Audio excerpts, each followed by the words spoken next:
client, early 20s, had been in a number of institutions, pretty tough guy, and had a lot of like reactivity when he first got with us. Anyway, we started to work. He was really had some trepidation, but he approached me, and I could tell he really put time into that timeline. He brought that paper to my session, very worn, and you could tell it was different color ink. So he had really put some time into it. Anyway, we started out with wherever he wanted to start, and initially it was with an argument with his father right before he had gone to jail, and then ultimately came to us. And I think he had talked to his dad since then, but very superficial. They had sort of, just kind of checking in with him. And, he's telling me about this fight and a lot of anger that he had. So that's kind of what I think that was what we the suds had to do with anger. When he thought about this fight that had gotten kind of physical, again, very recent, right before I'd seen him, it maybe had been like 6 weeks. So I tell people a lot, like you had told us, more recent, more upset, sometimes that moves it faster. So anyway, that's where we started. And he just got right into it. He really blossomed in the EMDR process, whereas just talking in therapy, was sort of limited for a number of reasons. And when we started processing, he was moving. And very quickly, it was clear that it wasn't about that fight. And it really wasn't even anger that was there. It was clear I just remember in my notes, because I'll write while I'm in between sessions, I'll make a note on the protocol sheet, like, I don't matter, or I'm not good enough, or just some somatic stuff. Anyway, with him, I can remember feeling like he was like a wounded child. And here he is, this like big guy, a lot of tattoos, tough guy, wore that kind of that on himself. So I mean, probably as a defense. And anyway, it was when we were doing EMDR, he was childlike and scared. And I can just remember, definitely wanting to help. And anyway, we're moving in. I mean, he was processing all types of stuff. And it was, the challenge for me was like, where to go? It was like all these things were going. And truthfully, I had no idea where to go. And so, but I was just trying to follow him and stay attuned with him. And I mean, he was sweating and crying, and it was a lot that, I don't know how long we were in there, probably a little over an hour. Maybe he was, 45 minutes behind the actual device in the BLS, but he was, the whole time just sweating, crying. And my office is cold. And so anyway, so he had a lot of somatic stuff as well. And I'll just never forget, he was exhausted, and we got to, I said, what are you noticing? And we really didn't get much into, he got into phase 5 about the anger and about the situation, but that was taken care of. He had the SUDS was, like a 0, but now it's everything. So really it was like 2 sessions into the one, right. But I was letting that happen because it was good. It was healing, and we were getting somewhere. I could sense that. And I think he could too. And anyway, the last pass, I just never forget, his whole posture changed.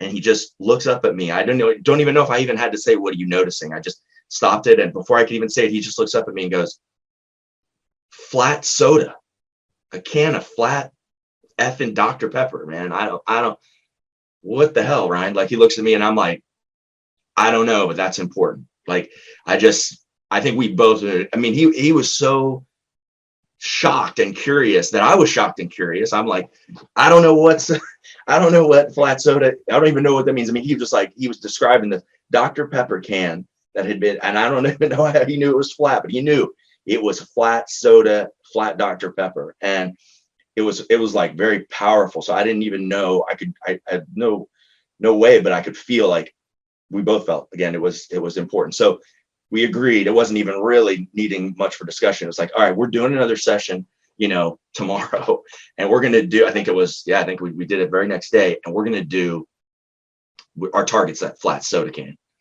And he's like, I mean, he even came to me before the next session, and he knew we were going to do it, but he's saying, I don't know what the hell that, I mean, that's stupid. He kept saying, am I like an idiot? I mean, he doesn't know about EMDR. He hasn't seen all these sessions. And frankly, I'm still learning a lot too. I don't know about it.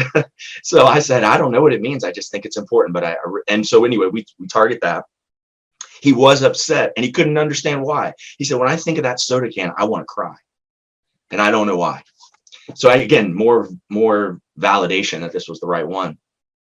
We start with that flat soda can, and oh man, and he was talking about app reactions. I mean, he just wept. He just sobbed like a little boy. And anyway, it turned out very quickly that soda can was a real image that he hadn't thought about. He had buried this thing, and it was with his dad. And it was the memory that sort of came up and all the feelings that we were able to reprocess. And it definitely got reprocessed, but he his parents had divorced when he was, like fifth or sixth grade, I believe. Tough time anytime somebody gets divorced. And his dad he really looked up to his dad. His dad was kind of his hero, and he wanted him around, and his dad wasn't around a lot. And his dad had made these plans, his dad, he would get him and his dad would hang out on holidays. And it was New Year's Eve, and he was at his dad's house, and he said, today when I come home from work, we're going to watch stuff. We're going to have pizza. We're going to hang out. We're going to watch the ball drop together. I'm going to let you stay up late. And it was like a big thing, and he was looking forward to it. Well, dad never came home, and dad instead went to the bar and chased some women, and I brought one back. But my client stayed at that table from 5 p.m. till that ball dropped with that soda can. And they were going to cheers at the ball drop, he told me. And, I could almost cry now telling the story, but it was so powerful. He just said, and that was, and we did an inner child thing. He went and I didn't even think I had to tell him to do it. I think I don't think there was much talking in that session, even though it felt like a lot was getting conveyed both to him and to me as really like a compassionate witness in that moment. And it turned out, I've stayed in touch with the client, and it turns out, that session, we talked about it. Every time I saw him, he stepped down. He's still doing great. His dad and him have actually done some therapy. His dad has his own stuff. So it turned out, he has, in his words, he was like, that was the breakthrough, to really understand what was going on. And just from an observational, standpoint, I could give examples, but staying in touch with him was just really cool, because he really started becoming whole, and he was doing a lot of the meditation in between, the EMDR sessions. And I find that's really helpful, but he completely like transformed. He was now this leading meditation. This guy was in anger management, getting kicked out of anger management. Now he's leading the meditation groups, which was kind of like for me too, but it was so interesting. And to see that, and he really led his father. He led the healing in that relationship based on that, so that was one where it's undeniable. So Dr. Pepper saved my life. Yeah, that's what it is, so it was that's a good marketing thing. Hear how Dr. Pepper saved my client's life. They're gonna want to know that story, right? Yeah, right. Hey, I'll change the brand for the right price. I'll sell out. No, that's really amazing. It's like the transformational stuff, and thank God you didn't squander the Dr. Pepper thing. So I don't know what that is, but we got this other target to work on the timeline. Yeah, he kept that timeline. I put work into it, but we never revisited that timeline. I know. It's like it just starts the party, and then just watch and listen. Yeah. Put that thing away. Like it's this whole planning it out. It's ridiculous. Yeah, I don't know how that works. I've been fortunate because I've had you training me and certifying me, but I don't know how you could not do Dr. Pepper, flat Dr. Pepper. It was like he said it.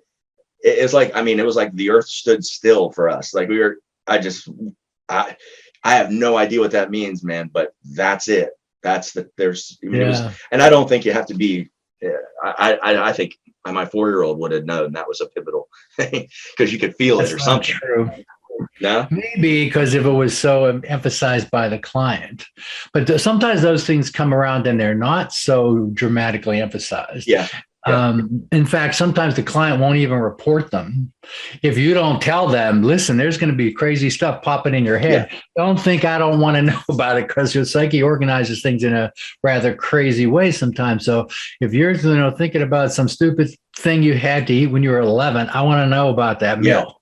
So you have to tell your clients that.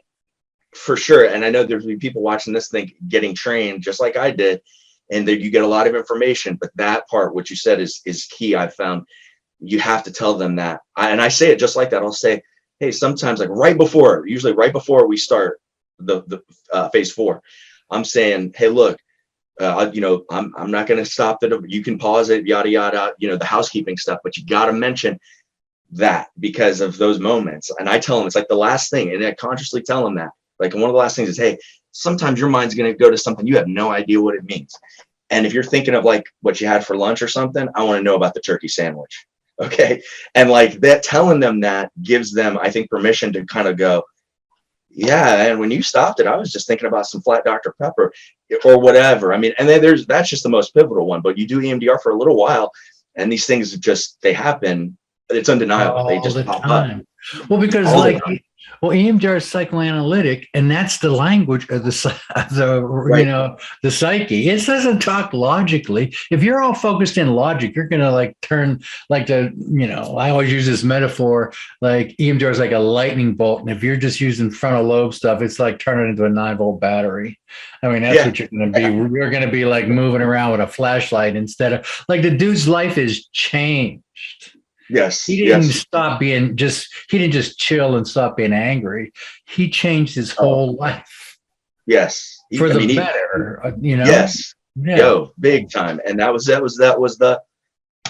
like, the watershed moment for him, and he said every time we talk, I mean, I'd see him, he'd have this big smile when I'd go to our other facilities, because I'd see him and every time he just walks with me, go, man, flat fucking soda. We just do so get that dude a big Dr. Pepper t-shirt. I should have got I'll send him an email after this, man. But he knew it. He was like, flat soda, man. That's it. I'm on the path. So it's so cool. Yeah. Awesome.